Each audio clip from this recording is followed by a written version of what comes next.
Hey guys, this is Comic Uno, and today I'm doing the top 10 Kickstarters of the month. And before I get started, I do have a couple of friends who have Kickstarters and my own Kickstarter. I'm one of the editors for Transphoria, a trans and non-binary comic book anthology, all different genres about being non-binary and trans. Really fun collection of stories here, so hopefully guys could go check that one out. Now, also again, let's jump into some honorable mentions before getting into that top 10. One honorable mention is HISMWTC, and this is about a student from college who finds out their professor is running this underground escort situation. So it's a mystery thriller, but also a little bit more of an erotic story. This is from the same creative team as White Ash, so if you enjoy that style of art, you get to see a more modern storytelling that doesn't have that fantasy lens. Instead, again, has more of a thriller bend. So go check that one out. Moving on to yours truly, Johnny Dollar. This is actually based on an actual radio show that ended up being a public domain that you're able to use. So I thought this was a really fun concept. Also, I'm consulting on the book, and it's just a really cool angle that we haven't seen, and with the twist of cybersecurity. So go check that out. Moving on to another book I'm consulting for, and that is No Spells Last Forever. Sarah's just a wonderful writer. I love everything that she works on, and this one is, again, a more modern twist on your magical tale where this character makes a deal with the devil. So definitely go check this one out if you're looking for more grounded storytelling. Moving on to the Witch Creek Road Omnibus, we had Garth work on a lot of the lettering of Slice Life, our webtoon, and he has his own webtoon. This was a webtoon original, Witch Creek Road, that actually started as a comic and now being collected as a comic book. This is a great way to catch up with the series. The artwork is out of this world. If you like horror, you definitely should be checking this one out. Next up is Nightwolf, a book I'm actually a part of. I have a short story in there, queer short stories. If you like my LGBTQ storytelling from like Slice of Life and the Ever Afterverse, this is a great one to pick up. And also if you like coming of age horror stories, I'm a big sucker for werewolf stories, so this is a great way to collect all of them. It is 2 volumes, and you could see where the long running Kickstarter has started and where you could continue it. Now, let's move on to the top 10. Number 10 for me is No One Can Know I Don't Like Sex. So this is an asexual humor book. I just like the title. I think it's very grabbing, and also the art has that humorous style to it. And it's during Pride Month. I like seeing different types of queer stories, so go check that one out. That is number 10.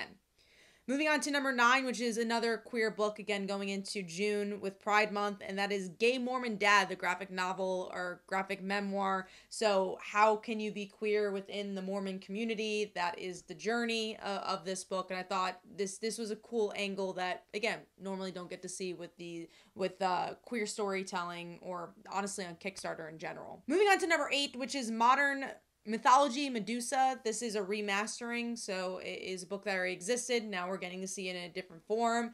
And again, I guess the theme is this idea of how do you make a story that we've seen before, like Medusa, more modern and have a more modern edge to it and a more grounded edge to it, which again is stories I like to read because I'm not a big fantasy driven person. So how do you ground fantasy? So that's the type of stories that I do enjoy. And the thumbnail is really great for this one as well. Moving on to number 7, which is 21 Down Collection. This is Jimmy Palmiotti's book. You can't go wrong with the Jimmy comic book. And this is a cool idea because it's actually a collection of a DC connected series, which is Wildstorm. But also there's added, I think, a whole added issue of something that wasn't published. So if you're a fan of it, you're like, oh, great, I need to get this because I've never read that story. And then if you've never heard of the series, this is a great way to catch up. And I just think that was a really interesting partnership. So that is number 7 for me. Moving on to number 6, which is A Hollowed Night issue 1.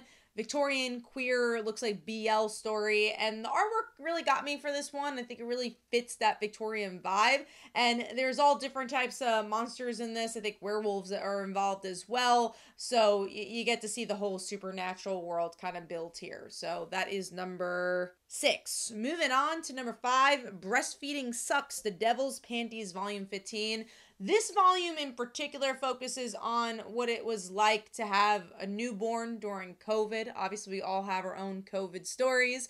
And what I also really liked about this was the concept that this person writes a comic or draws a comic every day. So this is just part of their narrative. This just so happened to be the 15th volume and what their life was like during COVID. And I love this kind of journal idea of it all. So that is number 5 for me. Moving on to number 4, which is G.I. Joe, a Real American Hero Compendium set. This is a collection of all the G.I. Joes that Skybound has been now continuing, because I believe it was with Dark Horse or IDW, maybe it was IDW, where they had all these Real American series. Instead of ending it, they are continuing it with the superstar that is Larry Hama, so why not collect it? This is a great way to use Kickstarter, especially as a bigger company and something with a huge IP and a huge fan base, especially in comics right now. This is G.I. Joe and Transformers and the whole that whole universe has been such a big part of the direct market. Why not also bring it to crowdfunding, which is why this really stuck out to me. Moving on to number 3, which is the CRYOS. This is punk rock 80s.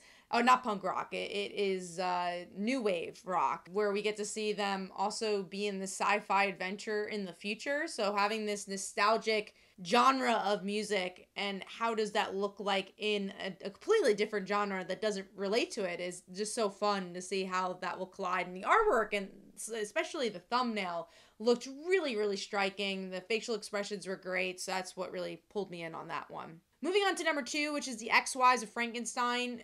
Again, a retelling of a public domain that, you know, we've seen a lot of Frankenstein stories. How do you make it different? Change the point of view, right? Show the ex-wives of Frankenstein. I also really liked the coloring in particular for this. It made it feel like it had a very different vibe.